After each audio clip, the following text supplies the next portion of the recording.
WPSC-FM 88.7, Wayne, New Jersey. Part of the William Patterson Broadcast Network. Brave New Radio. The views and opinions expressed on this show are solely those of the host and guest and are not necessarily supported by WPSC 88.7 FM, station management, or the station owner, William Patterson University. Anyone wanting to offer differing opinions may do so by calling the show at 973-720-2738. Abusive callers will be rejected. Now here's your program on WP 88.7 FM, Brave New Radio.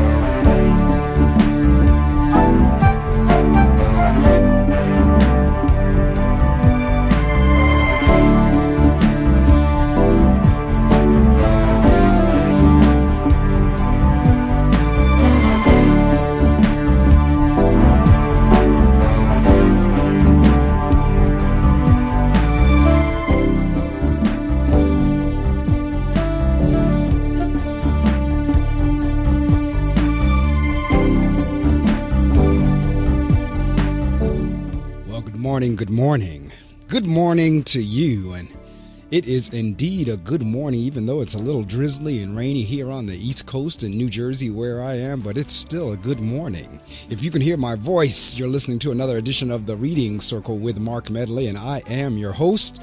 We'll be together for the next hour or so with our interview, and then 2 hours after that, we'll have the gospel music playing. So I'm with you till 9 o'clock a.m. Thank you so much for joining me. As always, we're going to follow our ritual and routine. That is, I'm going to read from 2 selections.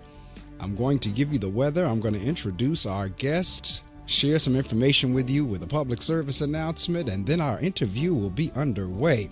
So without any further ado or delay, we're going to go right on into that. We're going into the weather. As I said, it is rainy and drizzly here, a downpour early this morning. And surely enough, as I was driving in, we really did have that drizzle. The downpour hasn't hit yet, but it is coming. 74 as a high, 49 as a low. Tomorrow, Sunday, mostly sunny and pleasant. 74 as a high, 51 as a low. And then on Monday, expect a heavy thunderstorm. 78 as a high, 63 as a low. Tuesday, intervals of clouds and sun, 17 to 20% chance of rain. 84 as a high, 60 as a low. And then on Wednesday, rounding out our forecast, mostly sunny, 83 as a high and 63 as a low. So we're going to be in and out of showers. Looks like we're going to maintain those 74 to 83 temps somewhere up in that area. That's in the range. So do what you need to do to keep yourself comfortable. All right, well, that is the weather. I read from these 2 books because it always starts off the show. It's such a positive vein. So I've continued to do that throughout the years, and I will continue to do that. So from the book, What Can Happen When We Pray, for today, June the 6th, it says, Message in a Sunrise. Be still and know that I am God. I am exalted amongst the nations. I am exalted in the earth. Today's prayer, I am so thankful to be called yours, Lord. In the stillness, I feel your presence. In the quiet, I hear your voice. Amen. Today's reflection, busy, busy, busy, yet each day I found myself getting further behind. Not good. So when the call came to do a worship in Belize or a workshop in Belize, I jumped at the chance for a little relaxation. I wasn't even thinking about God. In Belize, the nights were black, and the waves were the only sound I heard. Late one evening, I walked out on the steps. I didn't know the time. I turned to the sound of the waves, and then it was there. First, an azure line. Slowly it turned colors, and for the first time I saw a sunrise like no other. In that instant, I knew the power of the Lord. I learned that nothing is ever so important that we can't take a few moments to enjoy God's power, even in a sunrise. That's for today, June the 6th, from the book, What Can Happen When We Pray, from Iyanla Van Zant's book, Until Today. From June the 6th, she says, I am now willing to forgive myself for believing I am not worthy of love. Here is a prayer for you. Blessed and divine Spirit of love, I ask for and accept your forgiveness for anything that I have done in violation of the law of love. I ask for and accept self-forgiveness for anything I have done in violation of the law of love. I forgive myself for all the ways I have chosen for instead of love, or fear instead of love. I forgive myself for all of the ways I have chosen anger instead of love. I forgive myself for all the ways I have chosen guilt over love. I forgive myself for holding on to thoughts and feelings that have blinded me to the presence of love. I forgive myself for doubting, denying, dodging, and undermining the power of love in my life. I forgive myself for denying myself the joy of a loving relationship. I forgive myself anything I have done and not done to support the belief that I was unworthy of a loving relationship. I forgive myself for anything I have done to remain in relationships that were unloving. I forgive myself for denying myself the joys of prosperity and abundance. I forgive myself for anything I have done and not done to support the belief that I am unworthy of prosperity and abundance. I forgive myself for all the ways I have denied, doubted, wasted, and abused prosperity and abundance when it has presented itself in my life.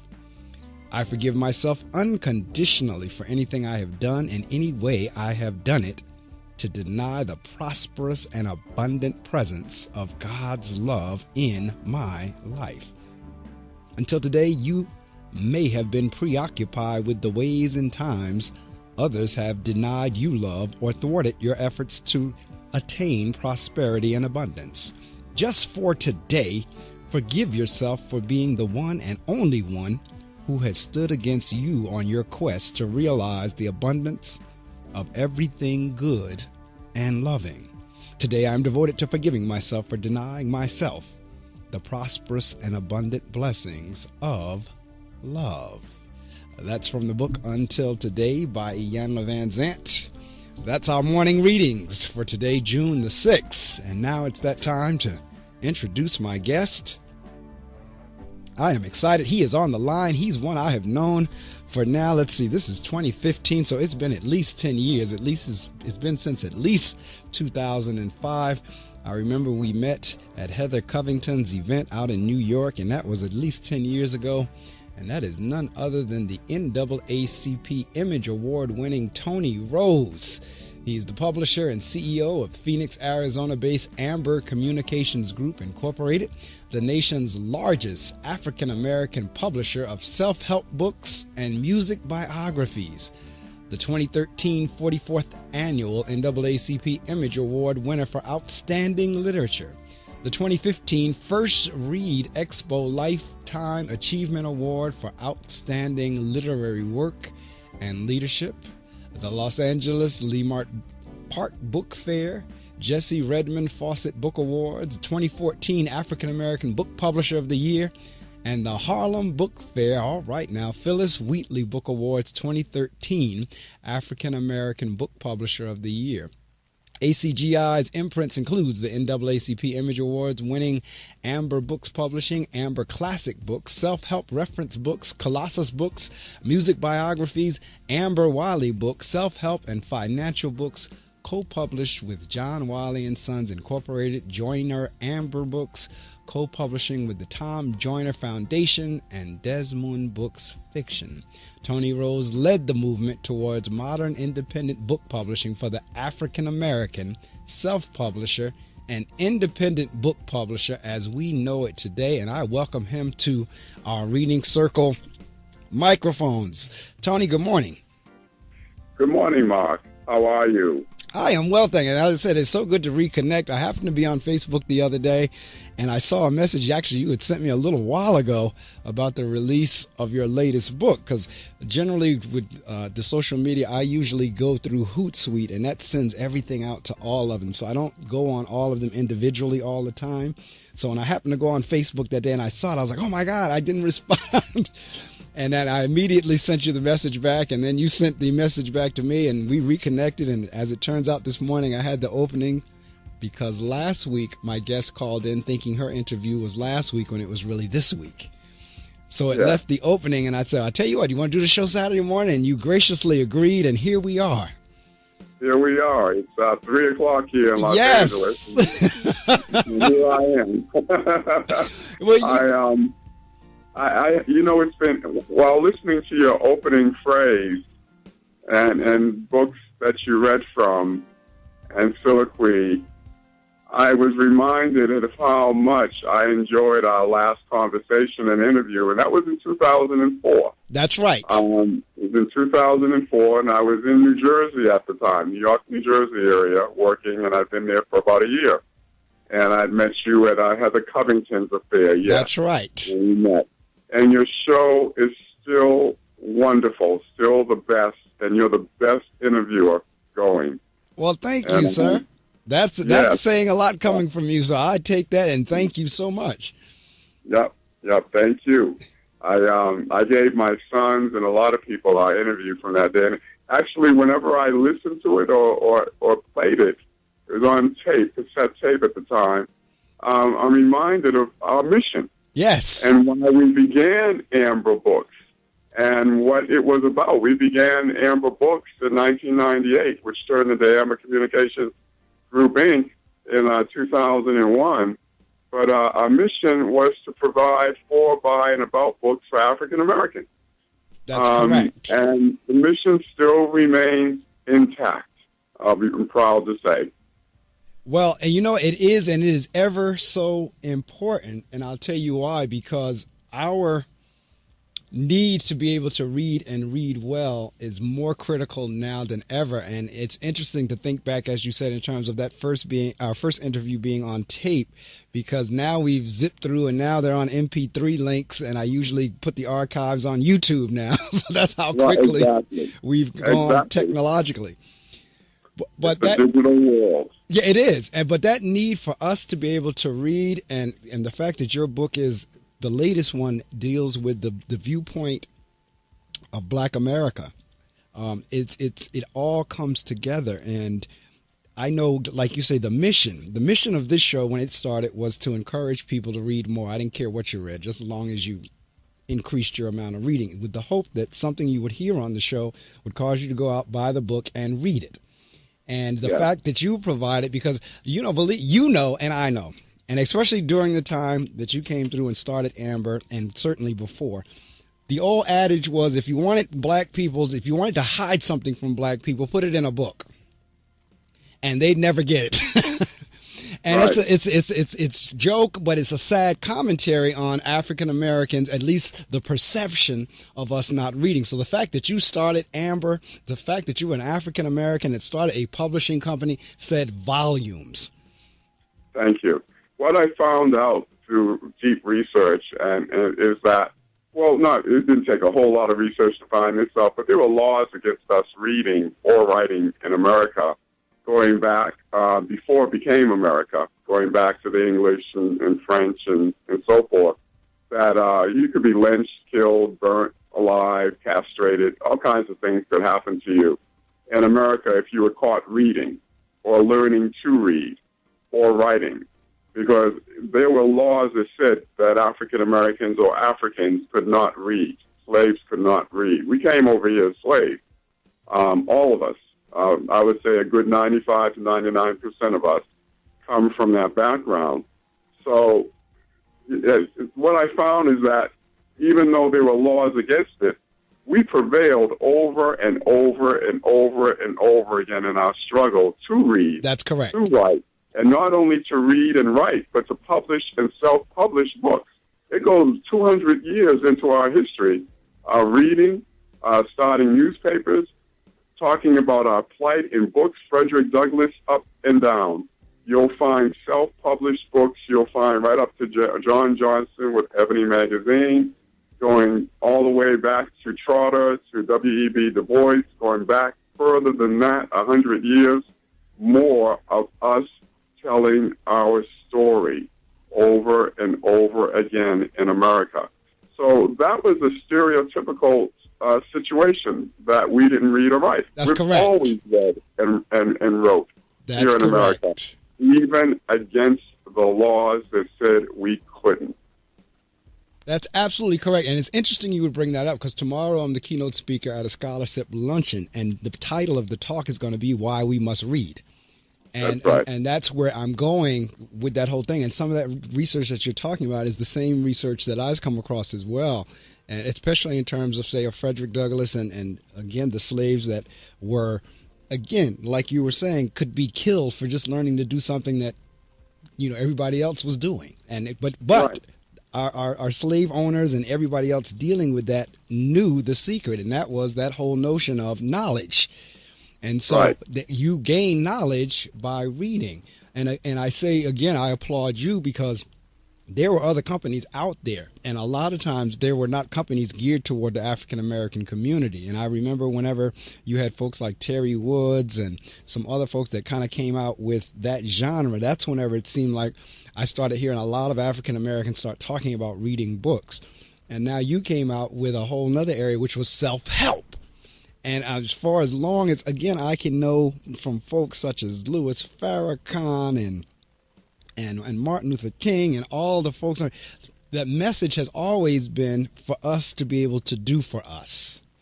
Right. So the fact that you're publishing self-help books of, again, this is how you do it for you. I take my hat off to you, and the fact that you're still going and just thinking back, as you were saying about before we got on the air, about the different pavilions. And I remember New York well, and I remember Washington well. And and again, our association, when we met with Heather, I laugh because I think back to that whole thing with Heather, and I had just started before I got to Heather's thing. I was talking to somebody, and they had mentioned your name. And when I got to Heather's thing and she said, "This is Tony Rose," I was sitting there like, you got to be kidding me. I was just talking to somebody that mentioned his name the other day. And I think Darshell was with me. Darshell DeBose was with me at that time. And you two had kind of connected. And she wound up doing a book with you, a piano book or something. A music book, music instruction book. We did with her. That's right, for African Americans. That's Great book. correct. But I'm happy to see that you have your latest workout, America, the Black Point of View. And I'm going to share some information with the listening audience, and then we're going to come back and start talking about that. And listening audience, you know the drill. We're talking about being in this digital age. The first time Tony and I interviewed, you did not have the opportunity to do this because it didn't exist, not for us. But now you do, and I want you to get on all your social media sites and let someone know that Tony Rose is on the air with me. Let someone know that Tony's on the air. We're talking about his latest work, America, the Black Point of View. So get on your Twitter, get on your Instagrams, your Facebooks, your LinkedIns, what is the other one, Pinterest. Get on all of those and let somebody know that Tony Rose is on the air with me, that they need to turn on their speakers and their computer to go to gobrave.org. They can hear us anywhere in the world. If they're in the northern New Jersey area, they can catch us on WP 88.7 FM. And as Tony said, he's calling in from Los Angeles. And Tony, I share with the guests all the time, there are many of my guests that are on West Coast time, and they make the sacrifice to do the interview at 3 o'clock in the morning. So again, I take my hat off to you, listening audience. Let somebody know that he's made that sacrifice to tune in to gobrave.org. And I'm going to share this with you, and we will resume. You have a great show, Mark. This year, firefighters like Fire Chief James Hall will battle wildfires around the country in hopes of containing them. But firefighters can't do it alone. A single ember that escapes from a wildfire can travel more than a mile, or it can ignite and destroy your home and community. Get fire adapted. Learn simple steps you can take now to reduce wildfire damage later at fireadapted.org. A public service message brought to you by the U.S. Forest Service and the Ad Council. Learn more at fireadapted.org. Hey, parents of children with asthma, here's another hit from the Breathe Easies. Don't smoke in the house. Don't smoke in the house. Don't smoke around the kids in the house. Don't smoke in the car. Don't smoke in the house. Don't break my heart with your secondhand smoke in this kids and can trigger the asthma. Preventing asthma attacks can be as simple as making your home and car smoke-free zones. For more Breathe Easy tips to help stop asthma attacks, go to noattacks.org, brought to you by the EPA and the Ad Council. You're listening to The Reading Circle with Marc Medley on Brave New Radio.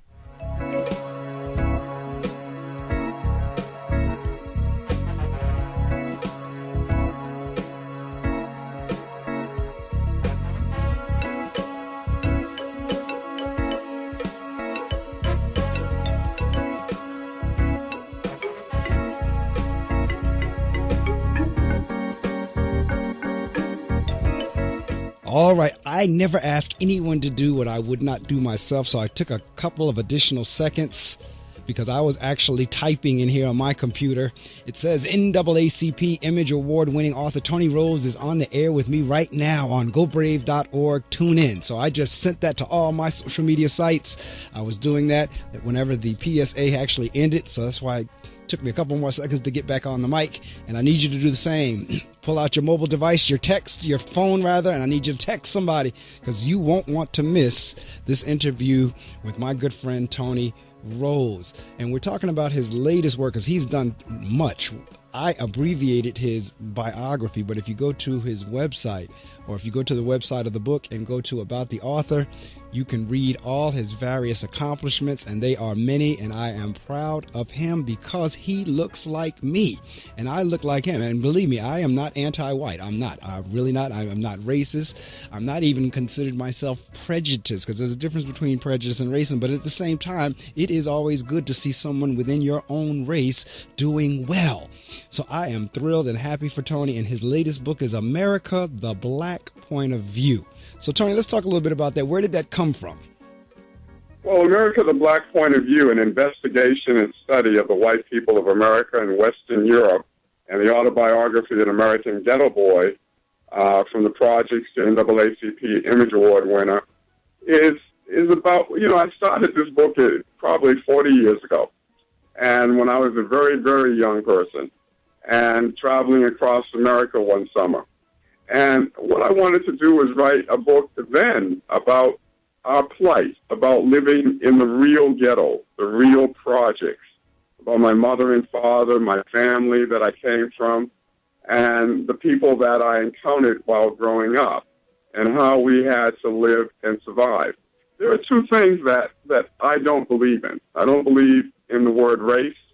I don't believe in the words black and white, but I use them in this book and in the condiments of it because it's everyday language. We are African Americans, and white people are European American people. That's correct. Who became white people when they came to America and bonded together. They're actually Frenchmen, they're Englishmen, they're Belgians, they're Dutch, they're whatever. They're Western European people. That's their culture. That's who they are. But because of slavery and because of the advent of coming to Africa and doing the transatlantic slave, and in America, they bonded. As I say in the book, their one and only real enemy is us. That's correct. Of what happened to us during the dysphoria and during the Atlantic slave trade. The horrors of 500 years of slavery and colonization of Africa decimated and destroyed us as a people. It destroyed Africa, and it's destroyed us. We, through our strength, our struggle, our tenacity to survive, have overcome in many ways. But if you grow up in the real ghetto and in the real housing projects in the cities and rural areas of America, then you are at this moment living in horror. You're at this moment a victim. So the book is about my life and about where I came from. And I thought even then it was a unique life. I mean, in my family, there's murderers, there's attempted murderers, there's rapists, there's crime, criminals all over me. It's how I lived as a young teenager. It's what I saw as a young boy. And I thought to myself, I'm going to write an autobiography, then I've got to go way back because you can't begin where I was born. You have to say, this is what happened to us. This is where we came from. This is how why we are here. This is how we've survived.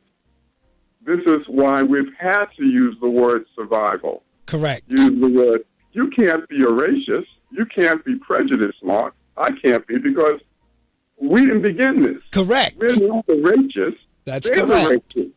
They did this to us. They separated us, maligned us, defined us.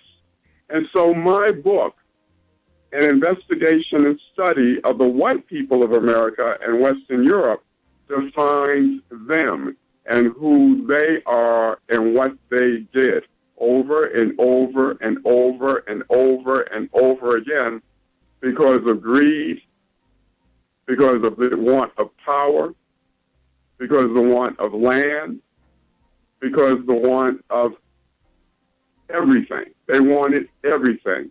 And guess what? They got it. That's correct. They massacred the Native Americans. They disseminated Africa and us. I'm going to read you something. This was done. This is not just the Willie Lynch letter. This is done in 1835 from an English person. I have traveled across the length and breadth of India, and I've not seen one person who is a beggar, who is a thief.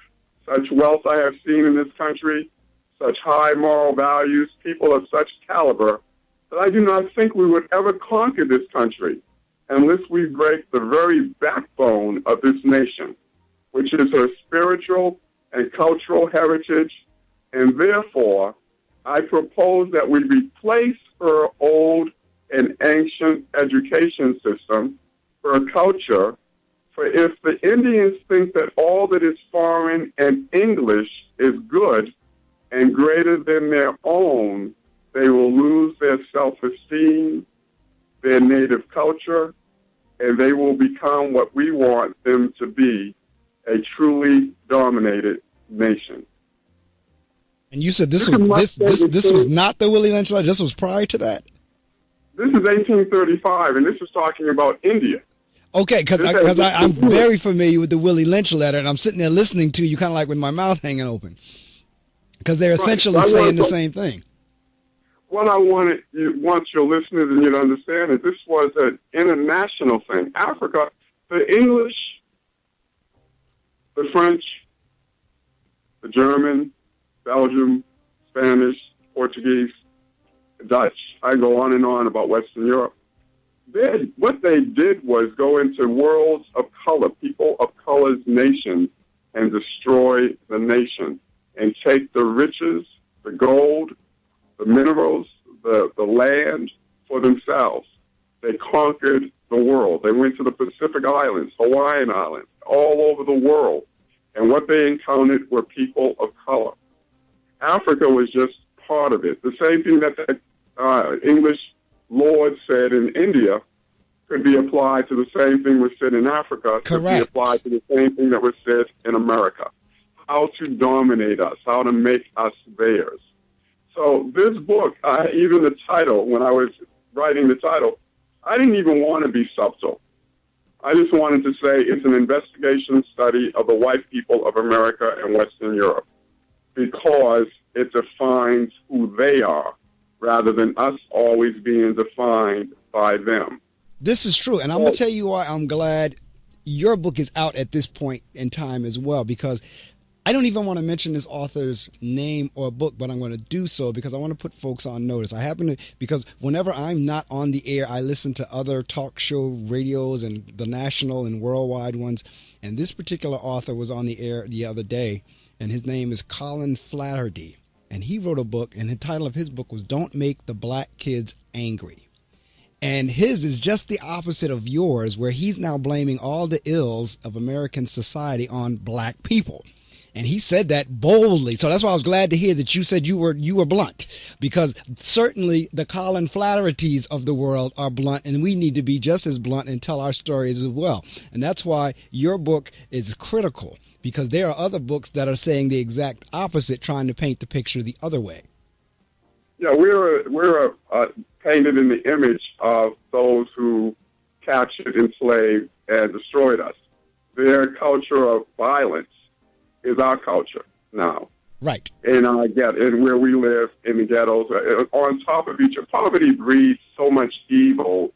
And because you're dealing with people, I come up from that, where we'd have no money, no food, live in hovels, live bad, live in horrific conditions, bad schools, bad schooling. And those who can survive and come from that and begin to come back into the community, such as yourself, you're a principal of a school, you're teaching children, to be commended. But the reality of most of our existence is from the projects the ghetto. We use words like escaping. We use words like I come from there, and, this is part of who I am. There's violence, terror, horror, killings all day, every day. People think of slavery. I mean, to me, once I researched all of this, the slave quarters in slavery that dominated the tens of millions of slaves in North America and South America were places of great horror and brutality. Correct. The part of us singing and gospel songs and happy and working and happy workers is a myth. There was so much violence prevailed upon us from the moment we were captured in Africa. I talked about my great-great-great-great-grandmother, who was 11 years old and captured from Sierra Leone. She was raped repeatedly, over and over. This is long before she got to the castles and the dungeons to make the places called, there were hundreds of castles in West Africa, which were called places of no return. Correct. Doors of no return, where captured Africans were put by the hundreds of thousands and the millions over a 400-year period into these places and put on ships to Europe and then to the Americas to work. We were brought here to work. They didn't. They also. That's correct. Another myth is that they were warrior class. There was no warrior class. They didn't want African warriors. They killed them off immediately. Correct. They had guns and cannons.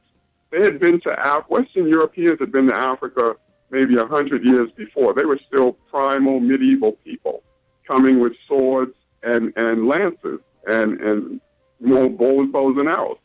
They couldn't destroy Africans like that. They waged war and traded with Africans and had been for years. It wasn't until they came during the 14th, 15th century with guns that they were able to overpower Africans. That's correct. By 1480, 1490, they had destroyed most of Africa's warrior class. They had killed them, the same as they killed the Native Americans. What they wanted was Africa's farmers, tillers of the land, people who grew yams and rice and vegetables and fish and harvested and understood how to agriculture, how to irrigate water. These were the workers they wanted, and what they got. They took millions. My research tells me over 100 million. Might be over 150 million Africans were taken out of Africa between the years of 1500 and 1700 alone, just during that. Now, you have to understand time. Another thing that white people will do to your mind is to make it seem like, one, we were happy, everyone was happy, and two, that, it didn't last that long. Why don't you forget about that? Well, it actually lasted all of the 1500s, all of the 1600s, all of the 1700s, and most of the 1800s, right into the 1900s in Africa and in America. We are still an enslaved, depressed, violated people to this very minute, to this very second in America. Afraid to talk. Yes. We work. We're allowed to work. We're allowed to live their life. Yes. Not our life. Their life. As long as we live their life, we're fine. So what I wanted to talk about was my life coming from the projects and all the violence I had seen. I grew up in a project, the Whittier Street Housing Projects in Roxbury, Mass. I was born and raised in the ghetto, in the midst of great violence, horror, and trauma. As I said in my book, and I'm not probably going to, but post-traumatic, what is it, PTSD? Yes. It's called. Well, each and every one of us suffer from that. The slaves suffered from it. The depression of living as a slave, the depression of living in the ghetto, every one of us are victims of that. We suffer severe depression, severe immoral tones because of what we've seen and how we have to live and survive in America. none of this, as you said, that the book, that guy wrote the book, is our fault. Right, and see, and that's what. That's right. That's why. I mean, I heard this man the other day, and he was on the air actually with a pastor from Detroit. The pastor was Charles Christian Adams from Detroit. And like I said, this was Colin Flaherty, and he disrespected that man. So I had to tweet the host of that radio show and say, you know what, your guest disrespected him immensely. But basically, he was coming out saying, as I said, that all the ills in America are the black people. And that's what he kept saying. It's the black people. The black people, the black people. And that's the message that he was trying to get across, that America is where it is and messed up now because of the black people. And interestingly enough, I heard you say a couple of minutes ago in terms of we were brought here for workers. Workers we were brought here to be, and we were, are, and still is, and yet we're constantly called lazy. Right, right. And I said in my book that they malign us so much and use that word on us so much that we're lazy, we're violent. Whenever there's a protest, watch out for the violence. But the only violence has been perpetuated against us in America for hundreds of years. If they had not wanted us here, which you always see go back to Africa and all that other kind of stuff, right? Their lazy butts shouldn't have brought us here. They should have done their own work. They should have done their own work, built their own country, this is built true. their own city. We're here because we came here to work. That's correct. Worked to death. We were worked to death for hundreds of years. My great, I can go on with yours and mine and everyone that's listening. That's what we were brought here to do, work. And we're still working. Yet we work for nothing. Correct. We get nothing. Nothing. We have nothing in America. Look at yourselves, everybody. If you think you have something, compare it in comparison That's right. to the lowest middle-class person who has boats, summer homes, That's goes right. on summer vacations, has wealth, has money in the bank, has we came here not knowing the language, not knowing the financial structure of Europe, which is based on American financial structures, based on a European structure Correct. of money, of dollars, of exchange, monetary exchange. We know right to this day, realistically, nothing about stocks and bonds, Wall Street, what it means, how it works, the economic structure of America. And they want it that way. It keeps us as low-wage workers. That's correct. In America, the majority of us. So anytime one of us gets out or makes it or becomes someone famous, a basketball player or a scientist or anything, it's called escaping. We escape the ghetto through the use of sports, through the use of our academic assimilation, but the majority, the great majority, don't. And that's what this book is about, the great majority. And it tells you how, why, and how you can get out of that system that you're in. How you make it out. One is don't get caught with a felony. Don't do anything wrong. Correct. Try your hard, though it's hard, because when you're poor and you have nothing and you're watching TV and everybody has something and you're wondering why you have nothing, then you begin to what they did in the slave quarters is prey upon each other. Everyone becomes a victim. Right. Everyone becomes the strong prey on the weak. It's that simple. And see, that's what the pastor the other day in that other radio show was trying to tell this idiot, for lack of a better term, was what he quoted was a quote from Martin Luther King said, those who riot or express themselves through riot, they're doing that because they feel like they're unheard. Now I'm paraphrasing it. He's saying those who riot, that is the language of the unheard. And now this other author comes back and I'm talking about you're making excuses, falling back on the civil rights movement. That's the problem. All the liberalism, all the folks on the left. Yeah. But the truth is what you just said. If I'm that person that's in poverty, because there's a book it's by Ruby Payne. The book is called A Framework for Understanding Poverty. Excellent book. If I can get Ruby on the show, I'm going to try to catch her as well. But she gives a quiz in that book. Could you survive poverty? Could you survive middle class? Could you survive wealth? And if you look at the questions on each one of those three quizzes, they're three different worlds. And if you've never experienced that world of poverty, some of the things that she lists in there, you would have no clue of why people do what they do. And I'm having my teachers go through that book beginning in September as a part of sensitivity training to help them understand Do you know what it's like to have to figure out how long to be in the laundromat before your clothes get stolen? Do you know what it's like to have no electricity? Do you know what it's like to go to a Walmart or a Walgreens and take the expired drugs out of the garbage? I mean, it's like questions like that that's deep that I haven't even given thought to. Like, wow. Right.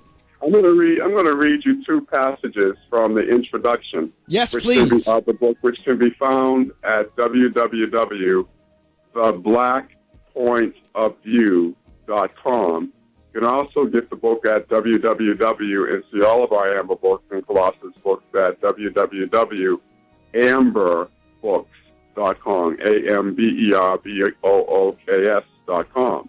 But www.theblackpointofview.com, if you read the introduction, I'm going to read you just two things. I wrote, because since the day I was born, all I ever heard is white people talking about black people, maligning black people, blaming black people, accusing black people, defining black people to this very minute, this very second, without a clue as to what the they're talking about. And year after year, decade after decade, century after century goes by without white people being defined by black people. Well, this book defines who white people are and blames them for everything that has happened to black people and people of color in not only America, but the entire world. It is my hope that the poor, underprivileged, disenfranchised African Americans in the housing project and ghettos of urban and rural America and black Africans throughout West Africa and Africa and the poor people of color around the world who have been put into generational poverty and cultural destruction through the hypocrisy and greed of the white people of Western Europe and America, will, by reading this book, know that they have nothing to be ashamed of, that the shame is on every white person of Western European and white American background who walks the face of God's green earth. So eloquently said. And interestingly enough, you were talking a couple of minutes ago about how still to this day, June 6, 2015, we are still enslaved. And I'm going to tell you how we are. Because people say, oh, no, you're not. Yes, we are. It's subconscious. It is so deep in our psyche and subconscious. And at the same time, the denial of what has been done is so deep in our European brothers and sisters subconscious, they don't even realize that. That's why they're constantly forget about it. Right. That's exactly right. Constantly, you need to forget about that. Right. You need to know. Yet every 2 seconds we're told about the Jewish Holocaust, about their lives, about their being heroes. There's a guy named Jason Thomas who is pretty much one of the only real heroes of the World Trade Center bombing and blow up in 2001. They call it 9/11. Right. Jason Thomas was an ex-Marine who was in New York City at the time.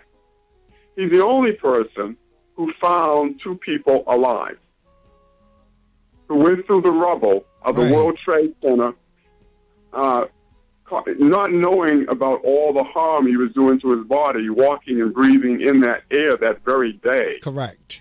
And found two people. A movie came out on that day, on the World Trade, the Twin Towers. That's the name of the movie. It's in the book. And they had a white actor portray him because they couldn't believe that it was a black person until he saw it and called people and told them who he was. And the people that were saved said, yes, it was a black man who saved us. And, of course, it all came out then and went over the world and everything else. And he was recognized for a moment. But all the heroes, we're never heroes. We can never be heroes. That's correct. We can never be told that we're something, that we're heroes, that we save people. It's always they do. Now, I'm not just maligning everything that you've ever heard, because everything you were ever taught is taught to be them. And so when all that's been perpetuated upon us, all the violence, all the anger comes from them. We, in turn, strike out because that's what if you've been beaten, let me say this. If you're in the slave quarters, and of which there were hundreds of thousands of them across the United States, nobody knows the real horror. I'm telling you, horror that goes on for centuries. When you think about this is now, If you think about 500 years from now, it's the year 2500. This is 2002. No, I mean, just go add 500 years on, and now you have the time spent. Exactly. So there's so much in the book. It's all there.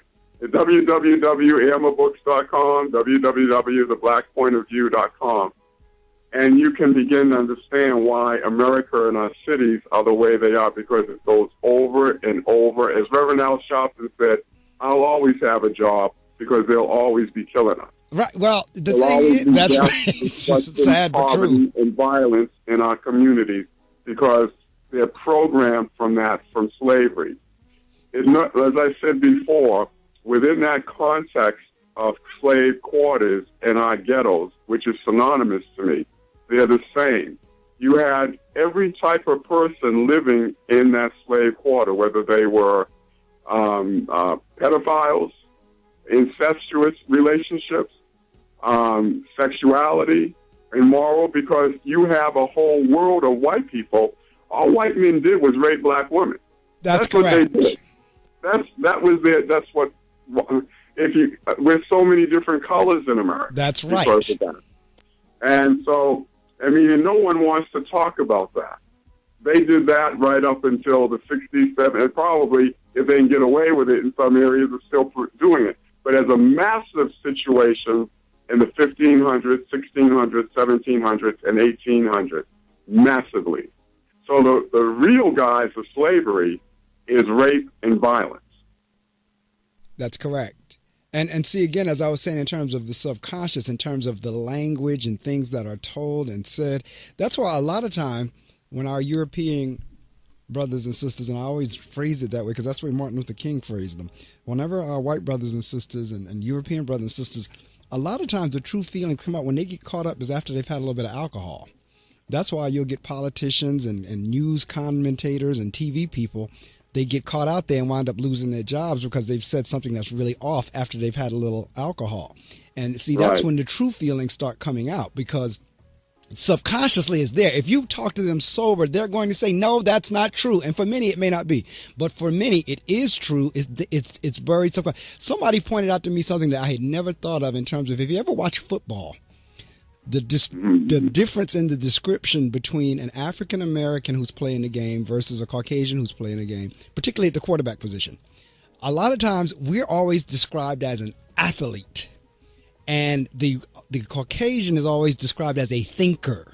He's a thinking quarterback. He is always someone, but with us is always the athlete. The focus is always on the athletic prowess. So even little subtle things like that you don't even give a thought to until somebody brings it to your attention, it shows that subconscious. Yes, absolutely. And it's always been there. The words used and for us and, in the language and newscast, you watch news when things are going on in various cities, it's always the same news. Are they going to do violence? Are they going to be this? Are they going to be that? And what the situation is, as you said in the other person's book, what's missed is how and why we have to live, how we live in America. Right. Why are we living like this? Why are there ghettos? Why is it still called ghettos? We live in the millions on top of one another, in the tens of millions in America on top of one another, in housing projects, in ghettos, all over America, like it's normal, like we should live that way, like we have to live that way. Well, this land in America has so much land. You have no idea how big America is and how much unused land there is until you fly over it. That's correct. You fly over it, you'll see, some billions of acres of untouched land. Correct. You can find one white person that has 1 million acres. Hell, 1 million acres of land. That's correct. They can own with no problem. 500,000 acres. 100 acres. You live in a hovel, in a rat, roach-infested apartment. Mice. It's true. And that apartment is not much bigger than this studio I'm sitting in right now, if it's this size. Right. I mean, and I'm talking about the booth. I've been in some of these places. I know exactly what you mean. And you're right. Even when you think about just that much energy on top of each other, and then if it happens to be negative energy, it all collects. Right. So, I grew up in an apartment that had 3 rooms, a kitchen, a front room, and 2 bedrooms. It was smaller than anything you can imagine. I went back a few times to the project. It's depressed. The walls are gray. It's horrible. It's horrific. In mine, I had a mother and my sister. So you're talking about 4 people. And you're talking about people growing up without fathers. The whole project is full of women and children. Right. Living on welfare, living on food stamps today, living subsidies, mouth to mouth, day to day. Right. Day to day.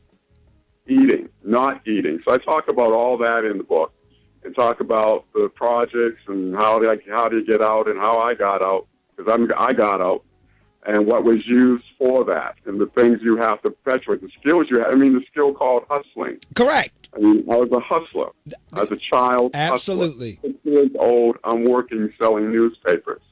6 years old, I'm foraging for Pepsi-Cola 2-cent bottles, wiping, rinsing out roaches. I'm going to the store for people. I'm trying to make money to eat. At 8 years old, Mark, I've negotiated thousands of deals. I come from the music business, as you know, so I got gold and platinum albums, so I had to negotiate and learn. I learned business by negotiating as a child, and negotiating for my life. That's negotiating at a grocery store called Al's. Al's grocery store, 2 Jewish guys who would feed a poor, black, ugly, hungry child with bologna. But see, again, that's why, to me, that flies in the face of this constant notion of us being lazy. Because for the most part, let me put it this way. Do within the race, do we have some lazy people? Yes, we do. Do within their race, they have some lazy people? Yes, we do. But you can't paint a broad brush to say that an entire race is lazy. But they do. I know they do. And have. And still do. And still do. So, I mean, my first deal was with Al. Al gave me credit. Right. I learned from when I was 8 years old on how I could take the welfare check. Right. And I called it protecting the check. You have to protect the check on the 1st and 15th so it won't get stolen. You know what I'm saying? That's right. And so by protecting the check, I would come down to the mailroom with a knife and protect the check until Harry the mailman came and delivered the check to my hand. I would take the check up to Al's. Al's would cash it for me, take out his money for groceries, and give me a new, fresh bag of groceries, which I could go get more of in between checks. Right. Because the check would go fast. The check went to men, to boyfriends, to alcohol, to drugs, to all kinds of stuff the check could go to. So I was dealing with a whole community. I'm talking about, in my project, there were 4,000 people living on top of each other. That's right, because usually the projects go up story-wise. All poor, all black, all hungry, all day, all long, with various vices. There were gay project people. Right. There were pedophile project people. There were project people who stole. Everyone had a vice. There were project people who sold, they bought, prostituted, the maintenance men. I mean, the girls, the women in the projects who had the best of everything, actually were going with the maintenance men. Right. Right. So that they could get the best things, the best toys for Christmas and Glow Santa.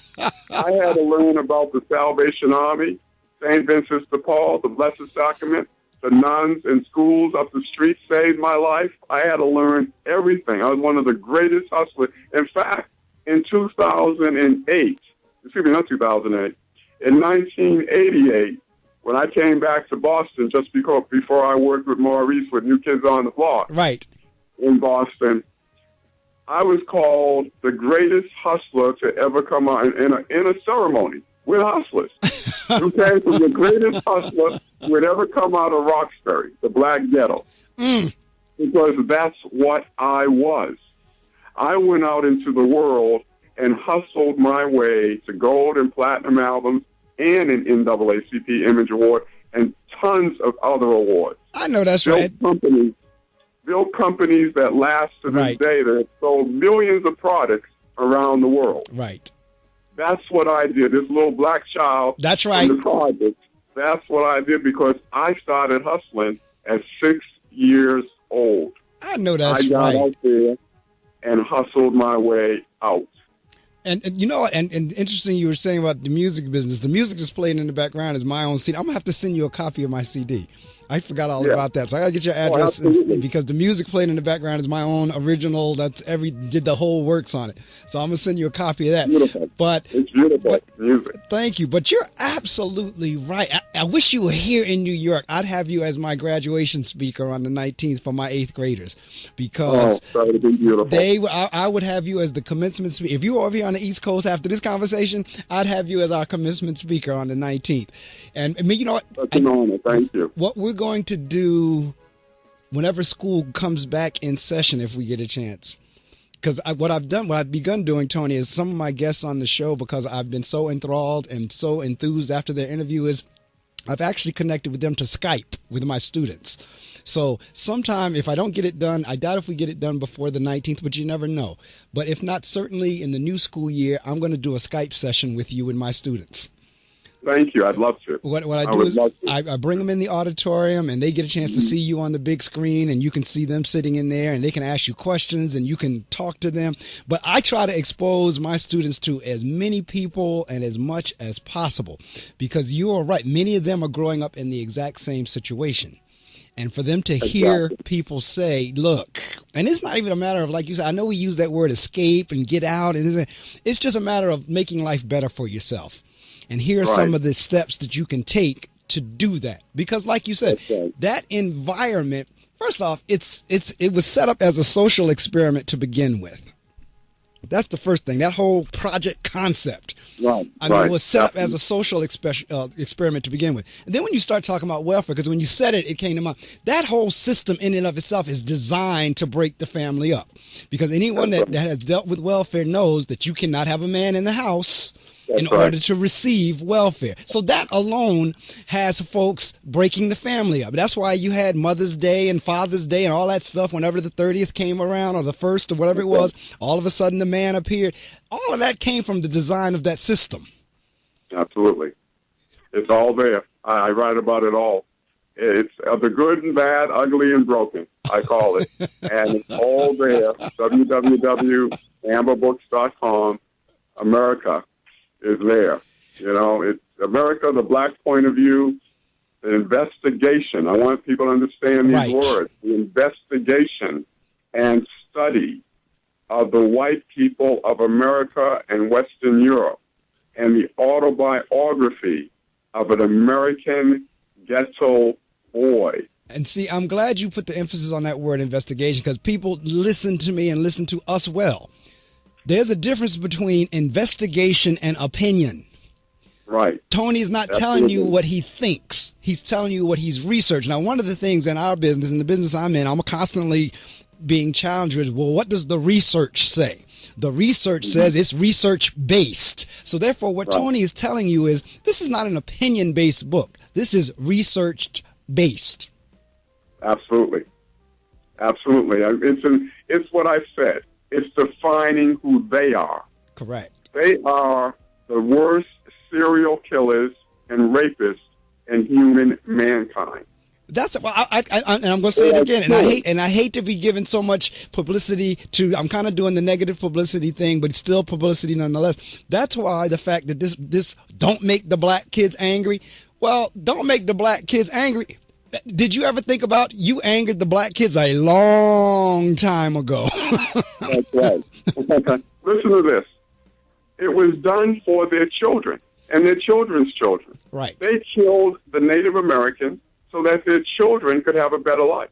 Right. They killed and worked us to death and brought us to America under duress and trauma, where we've lived in duress, depressed, and trauma state since. Right. They did all this for their children. They gained wealth for their children's children's children's children's children's children. Correct. Over and over. And we live in intergenerational poverty. They live in intergenerational wealth. Correct. And it worked. And it worked. Correct. They control and run the world. It worked. Don't even consider that it didn't. The nice white people that you have as friends, their forefathers, their grandfather, Right. their great-grandfather, their great-great-grandfather, somebody burnt somebody alive. Somebody was a slave captain. Somebody lynched somebody. Somebody beat to death some black person. Right. Somebody did something. Right. Every last one, each and every one has blood on their hands, has for money, for land, for greed. They did something because this is what they did to run, control, and own America. And they're proud of that.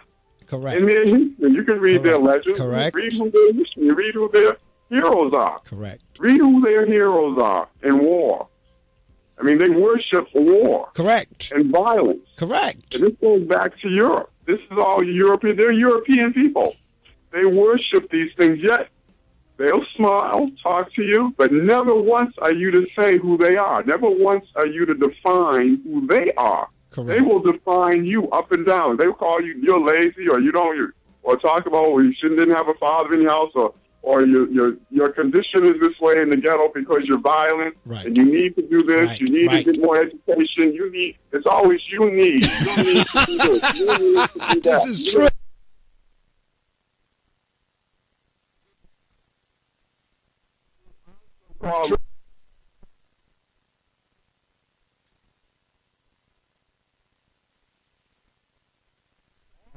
Up and down. Correct. They do not come from the ghetto. They did not live 20 years in a housing project. Right. 20 years of doing. I compare housing projects in the ghetto to jail. There's Correct. no difference. There is Correct. no difference between a housing project and jail. Correct. None. And you're None. absolutely right. You're living in a housing project and you're listening. You're in jail. Correct. You're living in jail with inmates who are violent sometimes, who will steal from you sometimes, who will do all kinds of things. You're prostituting, and everything is going on. Every vice is happening because it's what happened in the slave quarters. It's what happened going back generations. Correct. There's no difference. What is going on today in our communities and how people are living in our communities, in the ghettos and in the projects. And believe me, there are great people living there, good people, hardworking people even. But day after day, they have to walk over an alcoholic, a drug addict, heroin, needles, crack addicts, this and that. Right next door to the church. They go to church, and next door to the church, there's a crack house. That's correct. Come on now. That's correct. That's correct. I mean, we allow correct. these vices in our communities because we've always allowed it. We had to live side by side with it in the slave quarters. Right. So for us to be living side by side with evil, good people versus evil people, right? It's almost normal. Right. It's normal. Yes. There's no other people in this country. No other people in this country. No other ethnic group in this country would allow a crack house next to their church. Right.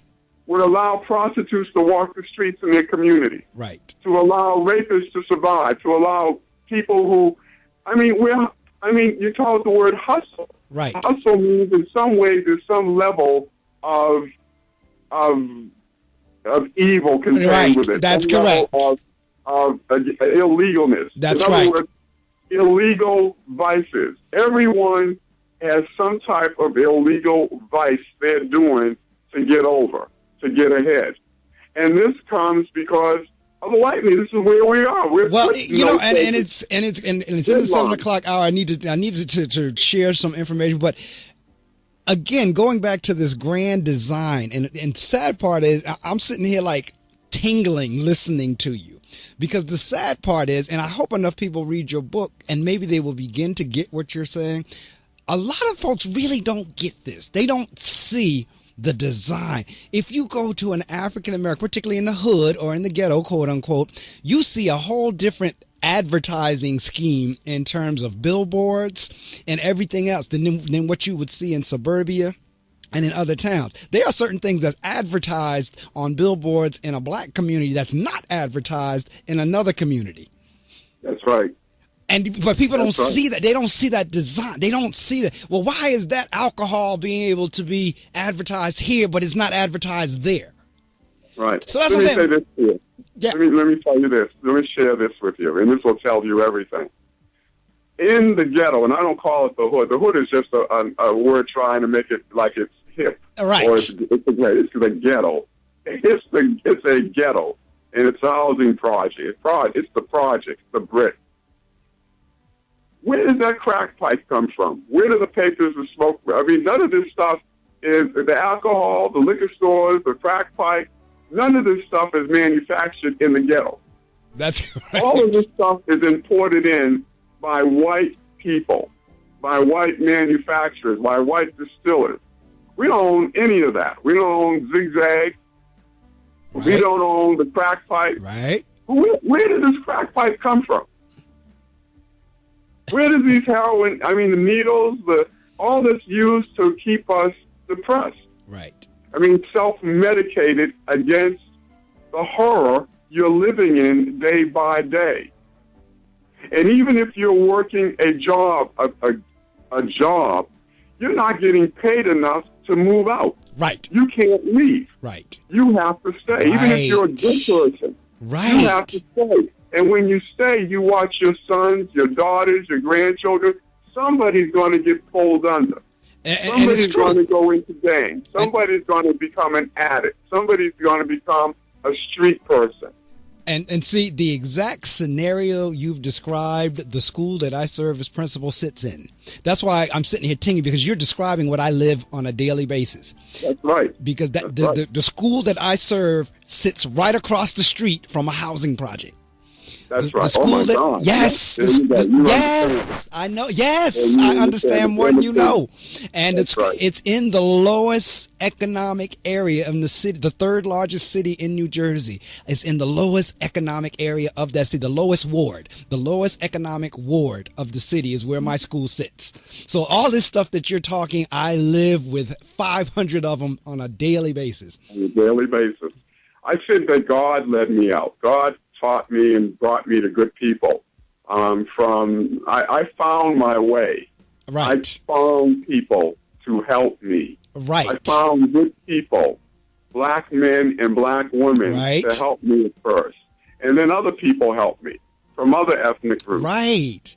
But see, that's why I'm saying, that's why I know at some point you have a message that my kids need to hear.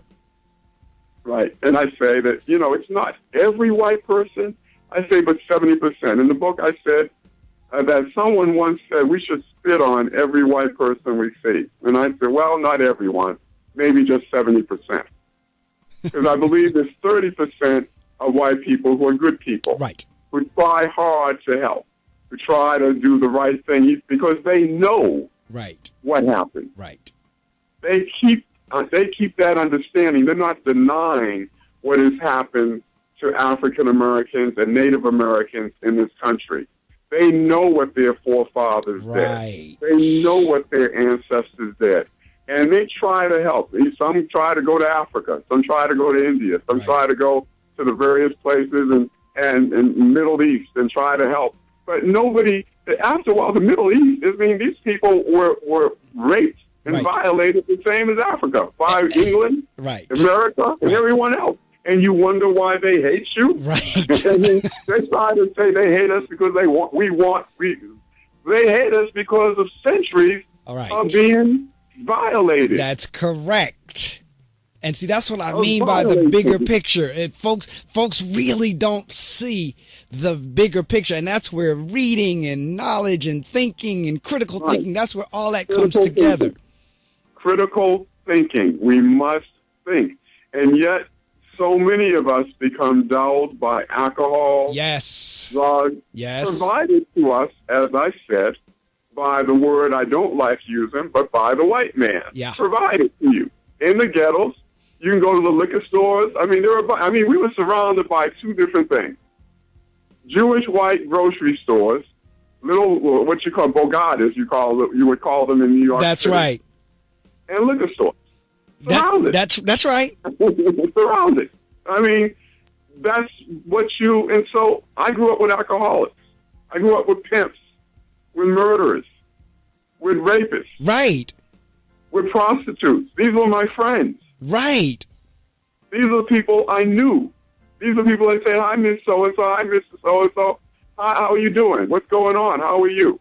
and go to their houses, play with their children. That's right. And everybody had a hustle. Everybody had a bike. Everybody had something to make money. But nobody ever made $1,000. I mean, if you hit the number and for $500 or a few $100s, you were wealthy. You splurged and had a party and spent it all. That's right. And you were so happy.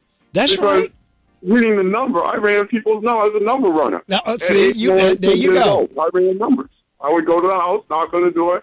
They give me the number. I'd run to Maddie's. That's right. Go to someplace to play their number for them. And I'd get 50 cents or a quarter or a dime. If they hit the number, I'd get a couple of dollars. That's right. So, I mean, these are tricks and things you learn to survive, to eat, to grow up. You grow up in that. I know that's right. This is your life. And the children you teach, this is their life.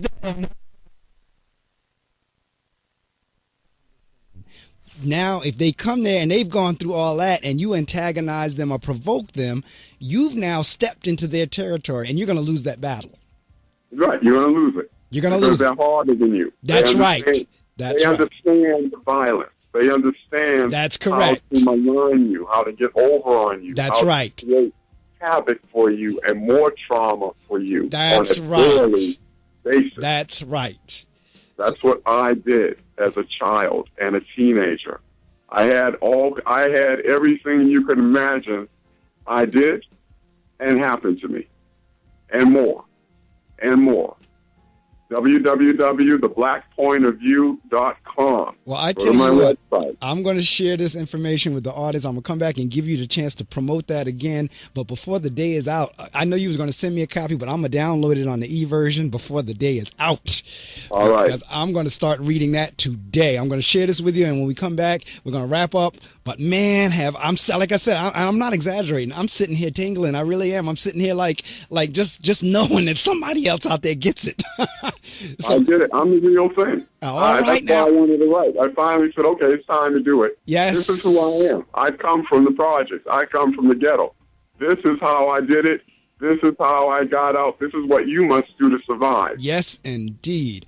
So, all right, listening audience, I'm going to share this with you. You know what to do. We're wrapping up because I have a caller that's going to call in at 7:30 as well. So I'm going to share this, and Tony's going to wrap up and let you know you must download or must go to the bookstore. You must order. Whatever you need to do to get a copy of this book, you do that. In 50 feet, turn left. Why are you driving so slowly? After a few drinks, I'm taking it slow. Well, you're not fooling the cop behind you. What? Get ready to pay in 0.1 miles. Getting pulled over for buzz driving could cost you around $10,000 in fines, legal fees, and increased insurance rates. Nothing kills a buzz like getting pulled over for buzz driving, because buzz driving is drunk driving. Brought to you by the National Highway Traffic Safety Administration and the Ad Council. Hi, my name is Stan Myers, and I'm here at FM 88.7. I do a jazz show called Just a Mood. And if you like the music, anything from Louis to Lester Bowie, I'm your man. That's Sunday afternoons, 3 to 6. Looking to hear from you, okay? WPSC-FM 88.7, Wayne, New Jersey. Part of the William Patterson Broadcast Network. Brave New Radio. Brave New Radio. Give us your tired, your poor, your hungry, your rockers, your punks, your freaks, your geeks, your Greeks, your party animals, your gangsters, your commuters, your residents, your students, your alums, your lawyers, your truckers, your calls, your tweets. And we'll give you rock, classic, indie, punk, alternative, easy, hard, raps, rhymes, mixes, and drops. We'll give you kick-ass music because we're WPSC 88.7 FM, Brave New Radio. Sound good? Straight from the WP 88.7 FM Weather Center, here's your local forecast. All right now here in the Wayne, New Jersey area, 61.6 degrees. Expect rain showers this morning with some sunshine during the afternoon hours. High of 76, low of 48. It's going to be mostly clear tonight. Tomorrow, Sunday, sunny along with a few afternoon clouds. High of 74, partly cloudy, low of 53. And then on Monday, scattered showers and thunderstorms. High of 79, low of 63. Expect some thunderstorms likely on Monday night. Tuesday, mixed clouds and sun sun with scattered thunderstorms, high of 84, low of 60. And then on Wednesday, sunny, high of 86, a low of 64, mostly clear. That is the weather brought to you right here from the WP 88.7 FM Weather Center. All right. If you've been listening since 6 o'clock, which I hope you have, you know my guest has been Tony Rose, calling all the way from Los Angeles, California. The city of angels. He's calling from out there in L.A., and he has a wonderful book, The Black Point of View. It's America, The Black Point of View. As I said before, the day is out. I am going to download that on my Kindle, and I will be reading that this evening. And interestingly enough, Tony, my guest is calling in at 7:30, is a woman that I'm working with. We've been working for the last 7 weeks with some boys from my school. Many of them live in the projects. We've been working with them on a program where for the last 7 Saturdays, each Saturday they get a different something. One Saturday it was on manhood. One Saturday it was on family. One Saturday it was on something else. I mean, each Saturday they had a different thing. And the woman that was working with me on that, she's a sergeant. As a part of our police department. She supervises the community Patterson division for the Patterson Police Department. She's going to join me at 7:30. But we're the very things that you're talking, when you had people that help you, that's the type of help we're trying to provide these boys. And last Saturday we had the opportunity to take them to a jail, to actually have them tour the facility and talk to some of the inmates. And so she's going to join me at 7:30. But if you would once again let folks know how they can get a copy of your book, you could say anything with the exception of the dollar amount, but anything else, any book signings you're doing, how they can get in touch with your company, anything you want to share in the next couple of minutes, the mic is yours. Thank you, Mark. And I'll tell you this, the things you're doing to introduce people that need to meet other people, children, and get them early, get them at 3 and 4 and 5 and 6 and 7 and 8, I hope, is admirable, because that's what's needed. I mean, I love that. And actually, we're starting a foundation based upon that, which is introducing people from the ghetto, from the project, to people that they can learn from. Let me just read this here. Working parents can't make enough to feed their children healthy food.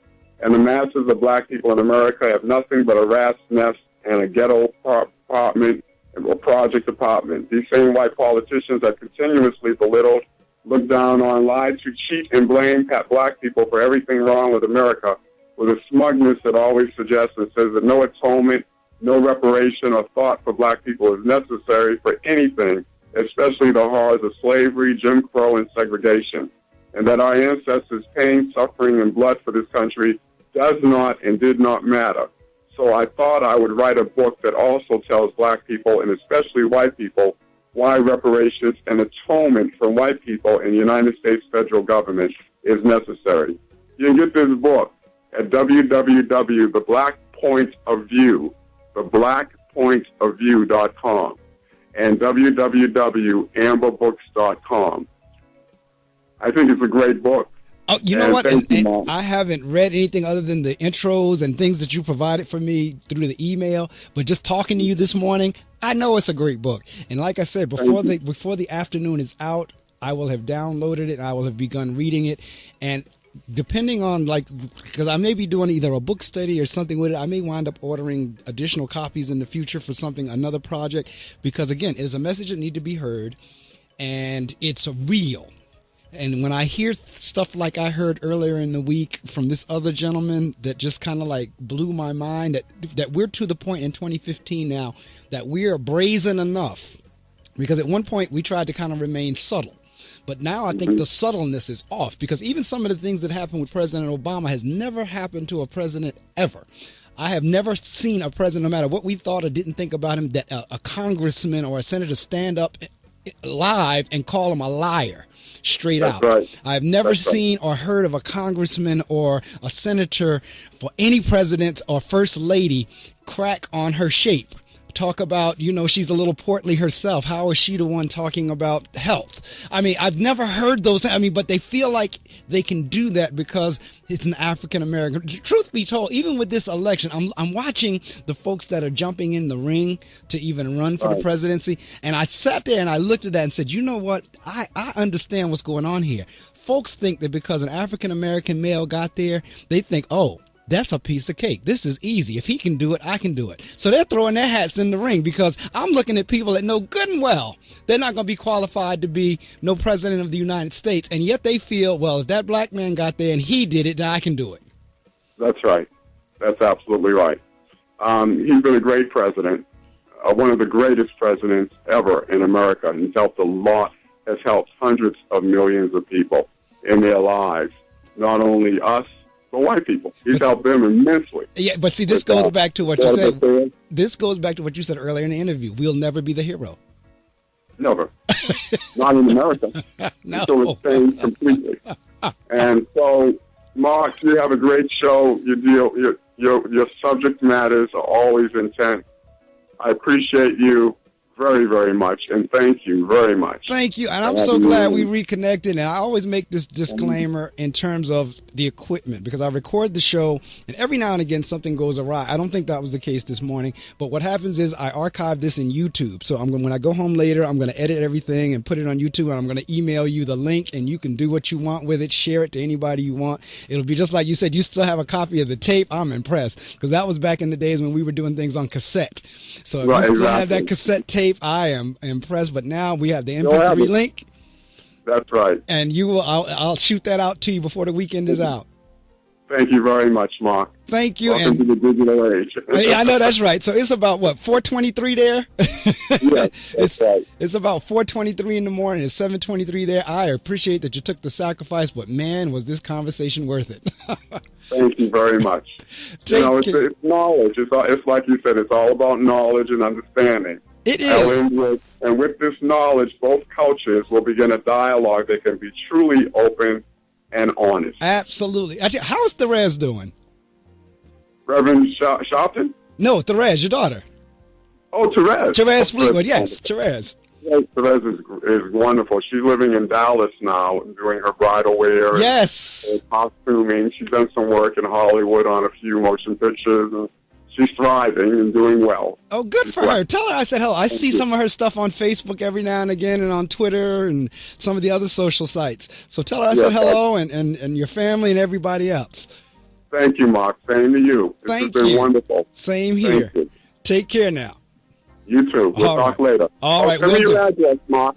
Oh, same here. We'll send you a copy of my CD and whatever book you'd like to send them, but I'm going to download it, so I'll have it. Yeah, I'll send you a book. I'm going to send us a few books for your children. Okay, great. Okay? You don't have to order it. I'm sending it. I will definitely do that. All right. Thank you very much. All right. Take care.